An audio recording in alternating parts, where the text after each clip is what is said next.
Bueno, muy buenos días a todos. El día de hoy, en conjunto con el doctor Mauricio Rosell, que es el coordinador de la Clínica de Esquizofrenia, les vamos a presentar el seminario de psicosis y metabolismo, que como mencionaba el doctor, pues es un tema que es sumamente importante por la comorbilidad que tiene en este grupo de pacientes y el impacto que va a tener en su calidad de vida. Entonces, espero que a lo largo de la sesión disfruten de la información que vamos a presentarles, que al final podamos platicar acerca de ello y que pues al final nos podamos llevar todos una reflexión a casa y que podamos implementarlo en nuestra práctica clínica.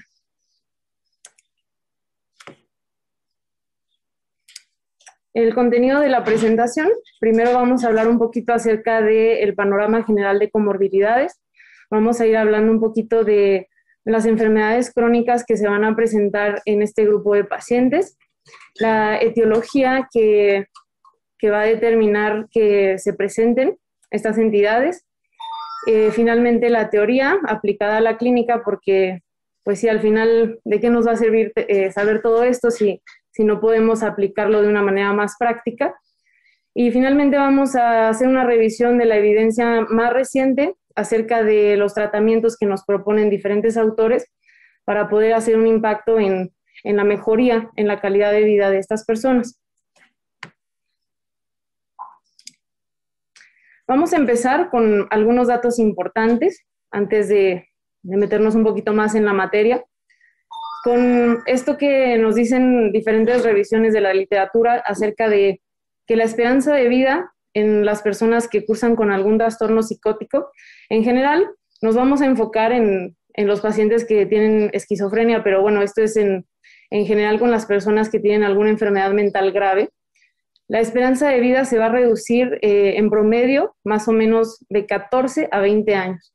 Y esto se va a dar principalmente por muertes que se deben a enfermedad cardiovascular y diabetes mellitus 2. Más o menos estamos hablando de un 35% de esta reducción en la esperanza de vida. Y al final, pues bueno, podemos nosotros ver que un común denominador de estas dos enfermedades, ya sea la diabetes o cualquier cardiopatía, tiene como base, como factor común, la obesidad. Y la obesidad va a tener un impacto negativo en de muchas maneras, no solamente en la salud de manera como literal, sino que también los pacientes lo reportan como el principal efecto adverso de los medicamentos. O sea, es una de las principales razones por la cual ellos tienen un pobre apego al esquema farmacológico, al tratamiento. Y pues esto al final del día, si son personas que no se apegan correctamente a las indicaciones médicas, nosotros lo vamos a ver reflejado ya sea como un mayor número de hospitalizaciones o mayor días de estancia hospitalaria, mayor número de recaídas, y pues al final es un pobre pronóstico a largo plazo. No solamente esto, sino que también va a ser un impacto negativo en su autoestima. Entonces, al final es negativo para el paciente, negativo para sus familiares, incluso negativo para el sistema de salud.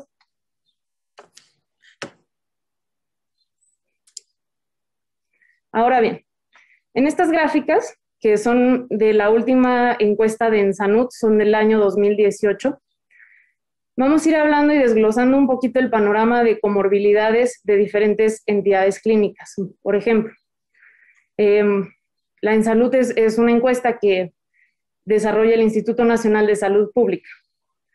Entonces, del lado izquierdo, nosotros podemos ver el panorama de diabetes en población adulta, en población de 20 años o más.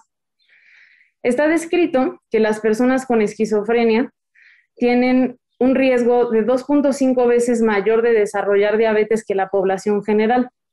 Entonces, en adultos, en nuestro país se ha visto y se reportó que hasta el 10.3% de la población cursa con esta enfermedad.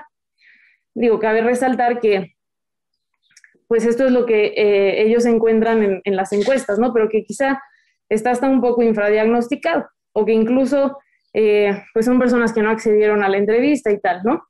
Pero en general pues se estima que esta es la prevalencia de la diabetes. Y en personas con esquizofrenia pues es 2.5 veces más.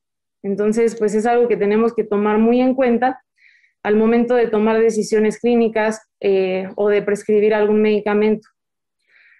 Por otro lado, en el lado derecho de la pantalla es la hipertensión. A pesar de que podemos nosotros ver este contraste, en población general, es decir, en personas que no cursan con algún trastorno psicótico, está descrito que es 18.4%, y en personas con esquizofrenia es de un 15.7%. Sin embargo, aquí contrasta porque en personas que están en tratamiento con algún antipsicótico, la prevalencia que se reporta es hasta el 31%. Entonces, los autores aquí proponen que justo más bien es que está infradiagnosticado porque nosotros no vamos a buscar la hipertensión en nuestros pacientes. Entonces, eso también es algo importante a considerar. Aquí, esto es muy importante y es alarmante. En cuanto a colesterol y triglicéridos, de manera global, ¿no? Porque no vamos a ir desglosando ahorita en cuanto a colesterol o triglicéridos, LDL, sino en dislipidemia de manera global.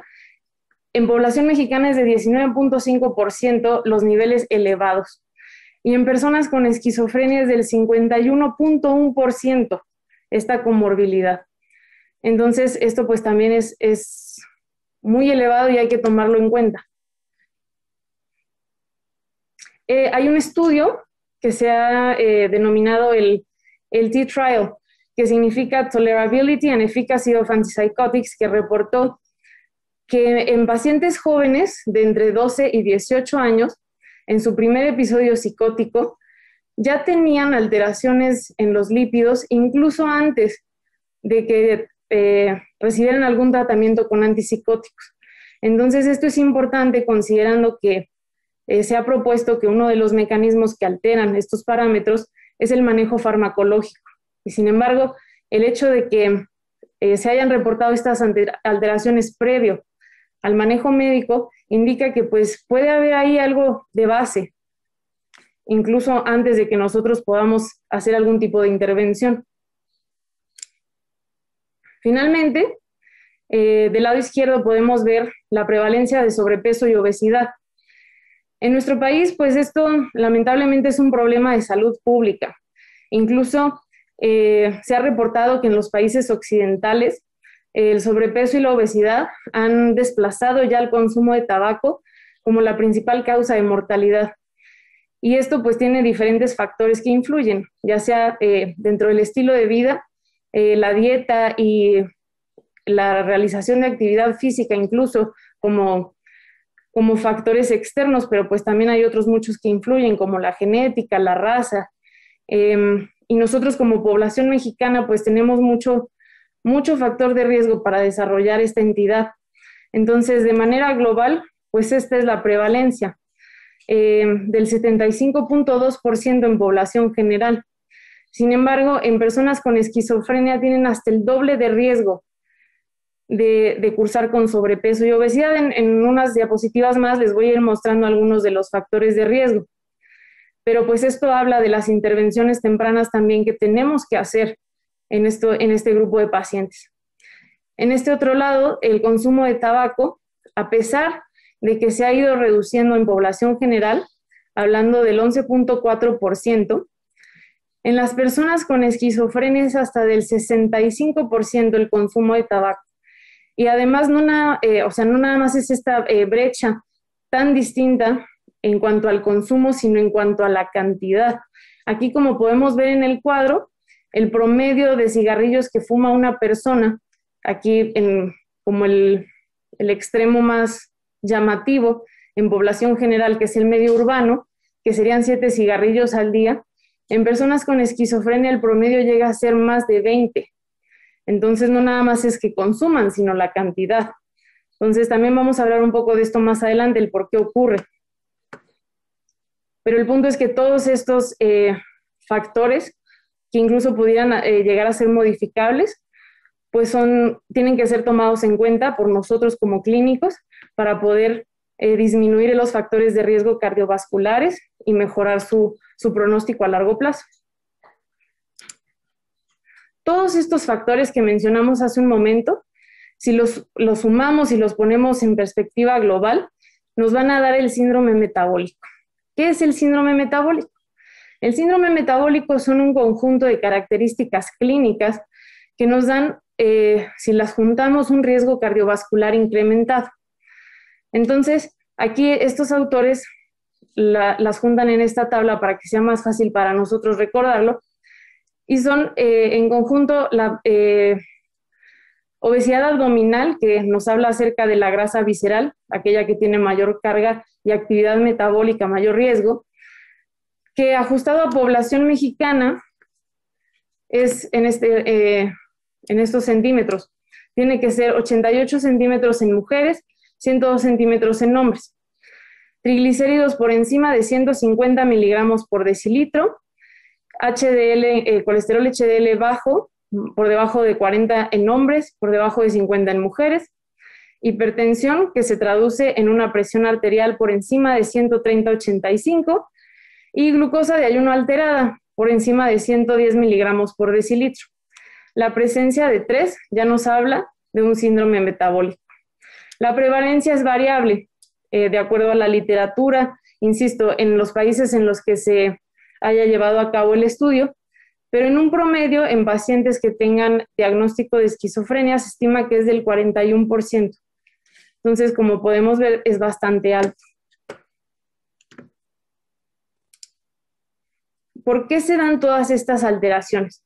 Ha habido toda esta discusión acerca de, pues, ¿qué fue primero? Si es culpa un poco del tratamiento, si es que ya existían las alteraciones que ya mencionábamos hace un momento antes de que se diera alguna intervención farmacológica. Entonces vamos a irlas desmenuzando en las siguientes diapositivas. Primero vamos a hablar un poquito de los factores genéticos y de los hábitos que tienen las personas con diagnóstico de esquizofrenia. Posteriormente vamos a hablar de manera breve acerca del sistema de recompensa y del balance energético mediante las hormonas que regulan el apetito principalmente. Y finalmente ahondaremos acerca del tratamiento con antipsicóticos, principalmente aquellos de segunda generación, que son los que impactan un poquito más en la ganancia ponderal. Entonces, acerca del estilo de vida, hay 3 factores principales. El tabaquismo, que como mencionábamos hace un momento, es importante, muy importante en las personas que tienen este diagnóstico. Casi el 65% de las personas con diagnóstico de esquizofrenia son fumadores actuales. Y además, como les decía yo, no es nada más que fumen, sino la cantidad de cigarrillos que fuman. Este estudio que se llevó a cabo en el Reino Unido reportaba que las personas fumaban entre 20 y 60 cigarrillos por día. El 16.2% eran exfumadores y el 18.9% nunca habían fumado. Pero pues sí es una prevalencia importante y una cantidad muy importante. Respecto a la actividad física, que es esta tabla de pie que podemos ver en el centro de su pantalla, casi el 30% no practicaba absolutamente nada de actividad física, mientras que el 39% únicamente llevaba a cabo 1 hora de ejercicio a la semana. Esto tiene varias explicaciones. Los autores de este estudio, que fue un estudio que se llevó a cabo de manera transversal, mediante encuestas que respondieron los pacientes, explican que podía ser mediante los mismos síntomas negativos propios de la enfermedad o incluso por el efecto sedante que pudieran tener algunos de los medicamentos. Por eso era tan baja la actividad física que tenían estas personas.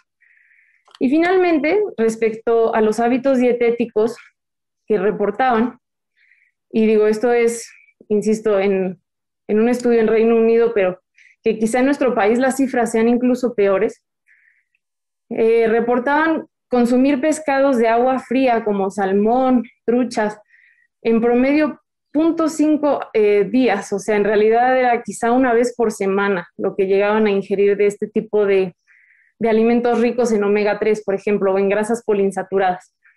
El consumo de frutas era de alrededor 1 porción al día, pero hasta el 37.5 no consumía fruta. La verdura era más o menos de 1 porción al día. Entonces, esto se traduce en que la ingesta de fibra, por ejemplo, pues es casi nula. hasta el 56.3% realizaba 2 comidas rápidas por semana. Entonces, en general estamos hablando que es una dieta muy alta en carbohidratos, muy alta en grasas saturadas y que, bueno, en el artículo lo mencionan como palatable foods, que la traducción sería como comidas sabrosas. Y ahorita que hablemos un poquito del sistema de recompensa, pues también veremos un poquito la relación que guarda con esto. Pero pues básicamente pues estamos viendo que es una comida y una dieta muy, muy pobre. ¿Esto en qué se va a traducir? Bueno, el promedio del índice de masa corporal en este grupo de pacientes era en los hombres de 31.2% y en mujeres de 31.8%. O sea, en ambos géneros caía en obesidad grado 1 de acuerdo a la clasificación de la OMS. Y en cuanto a su circunferencia abdominal, en los hombres caía en 94 centímetros y en mujeres caía en 80. Pero bueno, recordemos los criterios del síndrome metabólico que les ponía yo hace un ratito, que para población mexicana está ajustado y es un poco más grande el parámetro de la circunferencia abdominal. Entonces, y bueno, que aquí en Reino Unido seguramente estamos hablando de personas de 1,90, ¿no? Entonces, esto, insisto, en nuestra población seguramente se vería también, pues, en estos parámetros. Ahora, ¿qué pasa con la genética? En 2016, esto tomando en cuenta lo que yo les decía que fue primero, las alteraciones de base o el tratamiento farmacológico que quizá puede hacer que se pongan peor las alteraciones o qué es lo que está pasando ahí. En 2016, un estudio demostró que hasta un cuarto de las personas con diagnóstico de esquizofrenia o con su primer episodio psicótico, que nunca habían recibido tratamiento farmacológico, ya tenían estas alteraciones que les muestro en pantalla. Un incremento de la glucosa en ayuno, un índice de masa corporal elevado, es decir, en parámetros de sobrepeso, de obesidad, un LDL también elevado y triglicéridos fuera de rango, por encima de 150 miligramos por decilitro. O el perímetro abdominal también, que nos hablaba de un incremento en la adiposidad visceral. Entonces, estas alteraciones ya estaban de base. Tomemos en cuenta también los factores sociodemográficos de nuestros pacientes, los factores incluso de su contexto familiar. A veces para ellos es complicado mantener un trabajo remunerado, mantener una actividad. Entonces, pues eso también es un factor que influye. Se ha visto que en sus familiares de primer grado, aquellos que no desarrollan ningún espectro de psicosis, también están estas alteraciones metabólicas. Entonces, a partir de ahí, los investigadores a lo largo de la literatura pues han desarrollado este concepto de el endofenotipo metabólico asociado a esquizofrenia con penetrancia variable, es decir, que ya estaban estas alteraciones metabólicas y que las comparten con el resto de sus familiares independientemente del desarrollo de las alteraciones psiquiátricas de la psicosis, ¿de acuerdo? También del lado izquierdo, en la estrellita, están estos genes que son el AKT1 y el NRG1. Estos genes, independientemente de las implicaciones neuropsiquiátricas, comparten también la regulación de glucosa y la sensibilidad a la insulina. Entonces, por eso es que también se ha propuesto una vía común en el desarrollo de síntomas psicóticos y de diabetes mellitus 2. Un poquito de neurobiología.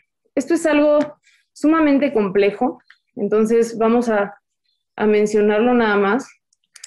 Pero en el circuito de recompensa y en los pacientes con esquizofrenia se ha propuesto que esta predilección que tienen sobre de los alimentos densamente calóricos o esto que les mencionaba hace un rato de los alimentos como sabrosos, como un paradigma de adicción. Es decir, algunos de los autores proponen que esta ingesta les va a producir un estado afectivo positivo y por lo tanto es un ciclo en el que van a seguir consumiendo y consumiendo, porque hay una desregulación también con las hormonas orexigénicas. Entonces, es una compulsión por continuar comiendo de esta manera, por el estado positivo, por la desregulación hormonal y porque va a haber una liberación de opioides, que de manera consecuente va a liberar dopamina en el núcleus accumbens, que es una de las áreas centrales en el circuito de recompensa.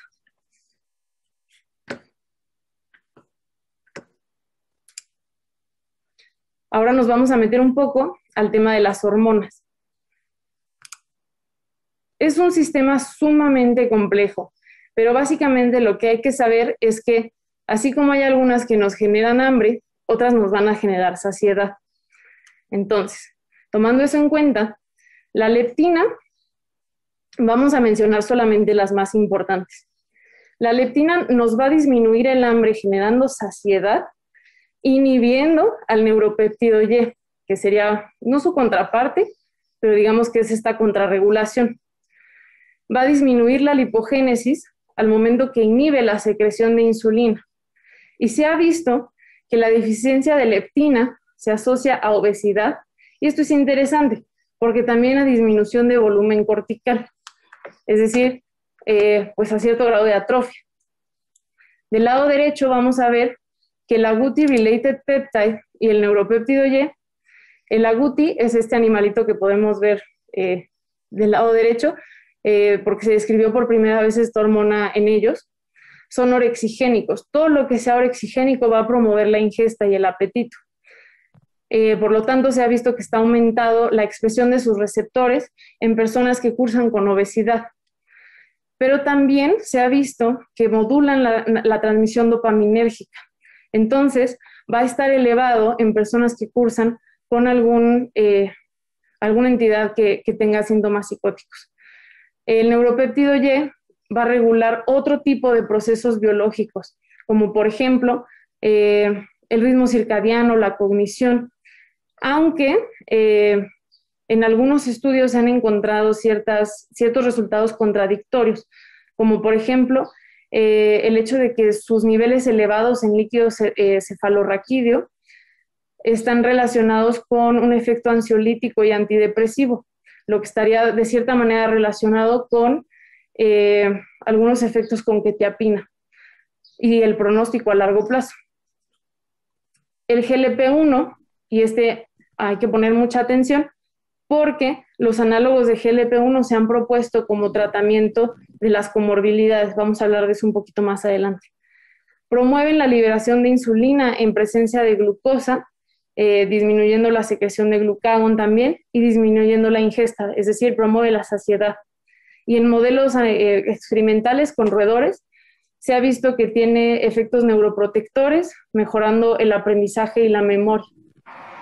La insulina, finalmente, es quizá el modelo de la homeostasis de glucosa, y se ha visto que en pacientes que nunca han recibido un tratamiento con antipsicóticos hay un incremento a la insulina, como se vería quizá en pacientes que tienen alteraciones de la glucosa en ayuno, por ejemplo, porque se está tratando de compensar.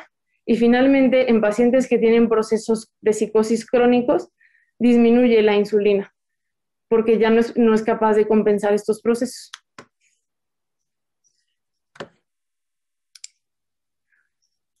Entonces, en una persona normal que no está cursando con ningún tipo de alteración en la glucosa o que no tiene ningún tipo de diagnóstico psiquiátrico en ese sentido, todo debería estar en equilibrio.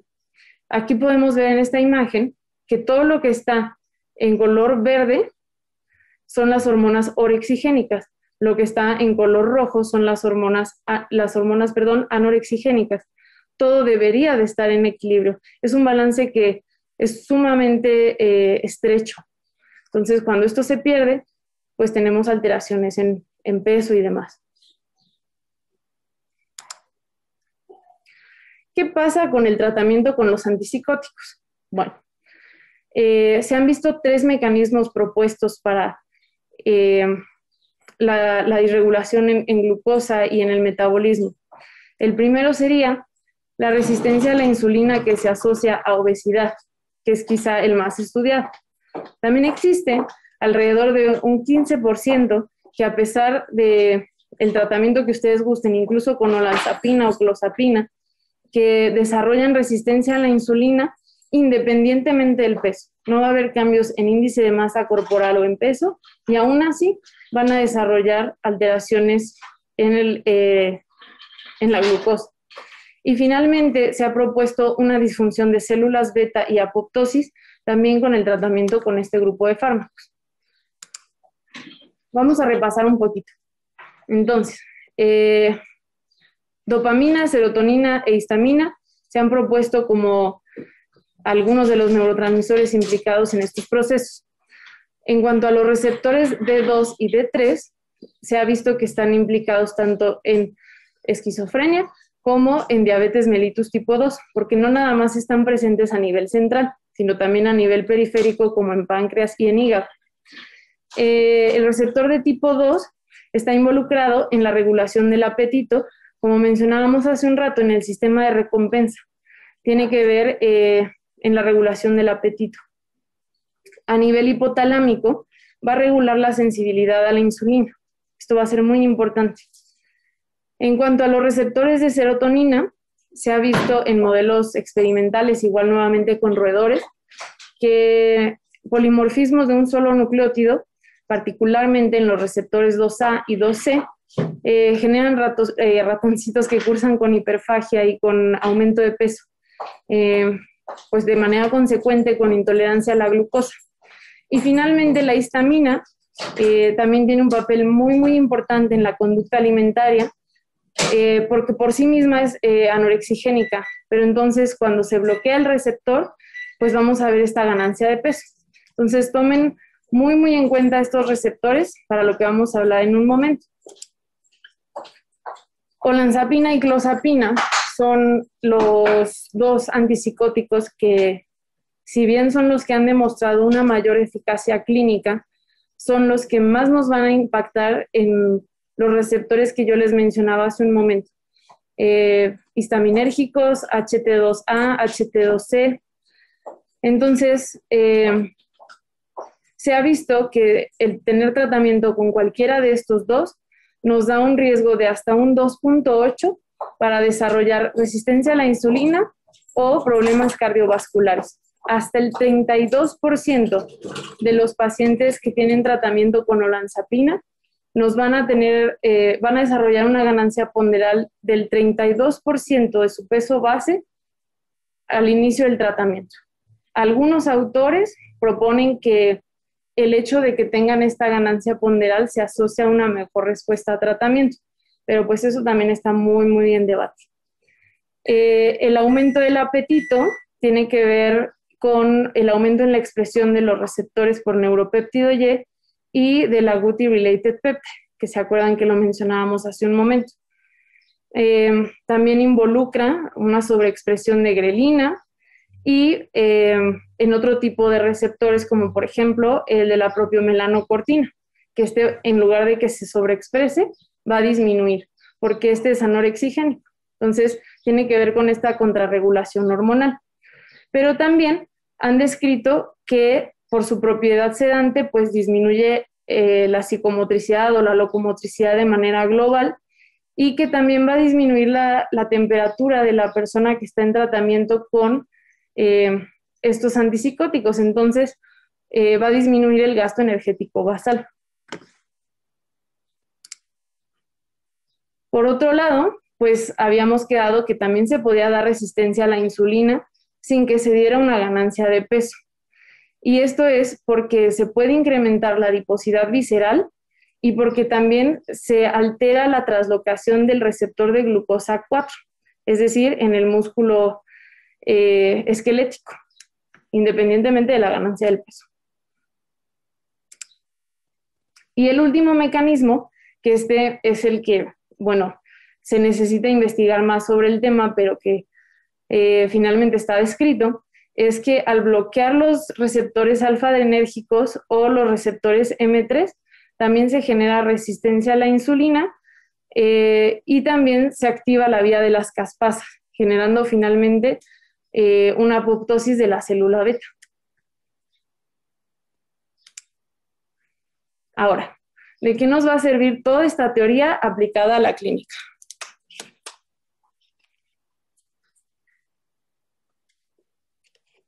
Perdón.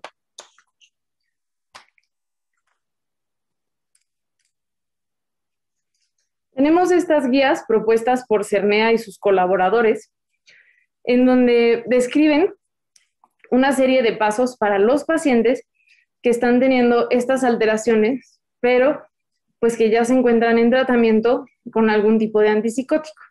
Entonces, de manera inicial, y como podemos ver en el lado derecho de la pantalla, de arriba hacia abajo, estos son los pasos que ellos proponen. De primera instancia, sería que se optara en la medida de lo posible por algún tratamiento con antipsicóticos de bajo riesgo metabólico. Ahorita en un momento les voy a mostrar una tabla con los antipsicóticos igual de arriba hacia abajo con los que tienen un menor riesgo. Finalmente, después nos dicen que en cada consulta tenemos que hacer consejería para el estilo de vida, es decir, promover hábitos saludables, que tengan una dieta balanceada, que realicen actividad física, en cada consulta, que seamos muy enfáticos en eso. En el seguimiento, si se desarrollan alteraciones en la glucosa, que hagamos el switcheo por un antipsicótico igual de menor riesgo metabólico. Esto, pues en caso de que sea posible también, porque siempre hay que cuidar, pues que no haya recaídas. En caso de que esto igual no sea posible, que se pueda iniciar una hipoglucemiante, en este caso vía oral con metformina, y continuar con los cambios en el estilo de vida. Finalmente, la última opción que nos dan es emplear un análogo de GLP-1.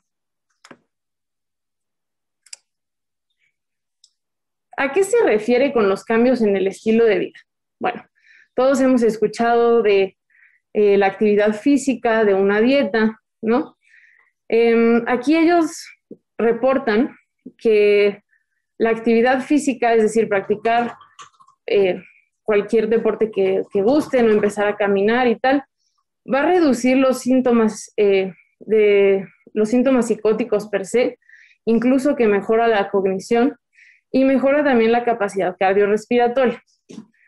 En conjunto con la dieta, nos va a disminuir en promedio 2.7 kilos y eso se va a reflejar en el índice de masa corporal con una reducción más o menos de 0.8 y con una reducción de 2 centímetros en la circunferencia abdominal.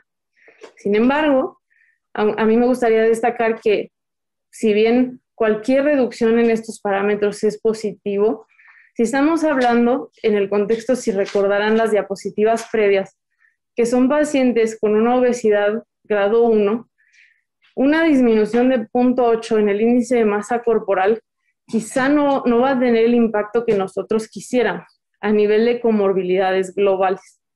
Entonces, pues bueno, esto es lo que reportan Cernea y colaboradores. ¿Qué pasa con el switcheo de antipsicóticos? Aquí, bueno, siempre el de elección por su mejor perfil metabólico va a ser el aripiprazol. Pero mejor perfil metabólico en cuanto a qué. Ellos reportan que en este estudio, después de 16 semanas comparando los que tenían manejo con aripiprazol versus los que tenían manejo con olanzapina, sí, los que usaron aripiprazol perdieron el 7% de su peso basal y mejoró el perfil de lípidos, o sea, colesterol, LDL, triglicéridos, sí, pero el perfil de glucosa no cambió respecto a los que tenían manejo con olanzapina. Entonces, como pueden ver igual en la tabla, aripiprazol va a ser el que tiene un mejor perfil y así hacia abajo, siendo clozapina y olanzapina los que tienen un mayor riesgo metabólico. Entonces también esto hay que tomarlo en cuenta. ¿Y a qué voy con tomarlo en cuenta? O sea, ¿qué es lo que quiero mejorar o qué es lo que quiero cuidar?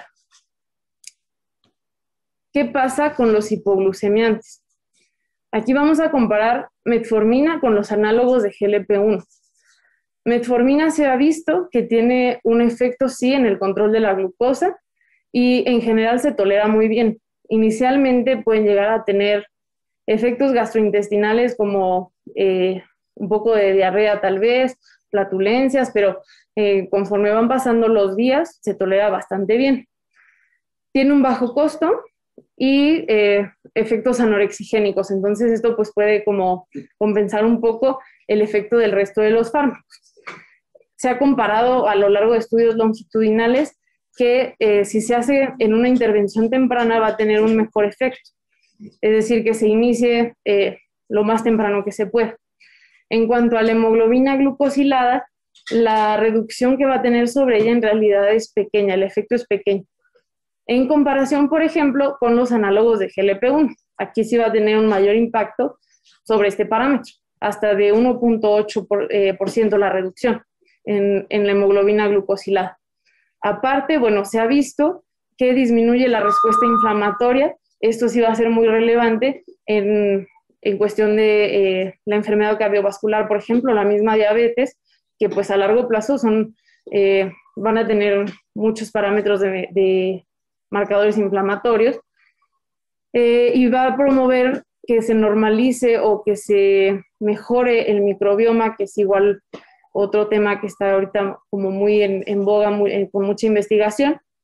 Va a promover la normoglucemia, la saciedad y por lo tanto se va a disminuir el peso.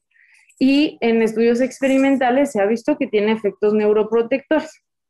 En pacientes que tenían tratamiento con clozapina o con olanza también se ha visto que reducen hasta el 5% de su peso basal a 24 semanas. Pero cuando se suspende el tratamiento pueden llegar a tener un rebote, una reganancia.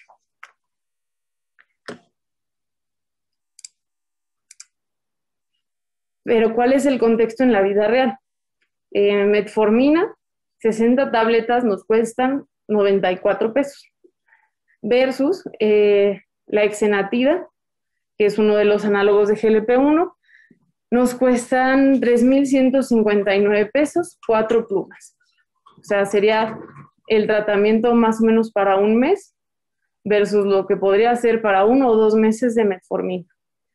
Entonces, si le agregamos lo que nos cuesta la olanza o la cloza, más aparte decirle al paciente, pues sí, tienes que comprarte tu exenatida y comer carne magra y fresas, pues, o sea, no es algo que sea costeable para la mayoría de las personas. Entonces, ¿qué tanto podemos aplicar estas recomendaciones? Pues en la práctica diaria. Y ahora, ¿qué nos dice la evidencia? Este es un estudio de Van Canfort y colaboradores en donde compararon las diferentes intervenciones y los diferentes parámetros a mejorar.